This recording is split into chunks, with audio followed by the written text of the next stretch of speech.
ఆగండి, మీరు ఈ రీలు శివరాత్రి ముందు చూస్తున్నారా? ఇప్పుడు స్క్రోల్ చేస్తే జీవితంలో మళ్ళీ ఎప్పుడూ చూడలేని ఒక దైవ అద్భుతాన్ని మిస్ అవుతారు. ఇది శ్రీశైలం మల్లన్న రహస్యం. ప్రతి సంవత్సరం మహాశివరాత్రి నాడు శ్రీశైలంలో జరిగే ఒక అద్భుతం గురించి చాలామందికి తెలియదు.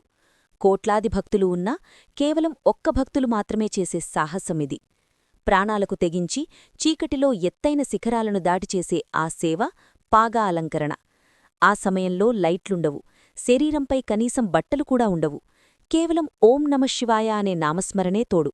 365 రోజులు కఠిన దీక్షతో నేసిన ఆ పవిత్ర వస్త్రాన్ని గాల్లో నడుస్తున్నట్టుగా గోపురానికి చుడతారు. ఇది మనిషి చేసే పనికాదు, ఆ దేవుడే చేయిస్తున్నాడననిపిస్తుంది. ఈ అద్భుతాన్ని చూసే భాగ్యం అందరికీ రాదు. మీ వరకు ఈ వీడియో వచ్చింది అంటే మీరు శివుడి కటాక్షంలో ఉన్నట్టే. ఈ దైవదృశ్యం అందరికీ చేరేలా షేర్ చెయ్యండి. ఆ మల్లన్న ఆశీసులు మీకు ఉండాలంటే కమెంట్స్లో హరోం హరా అని టైప్ చేయండి.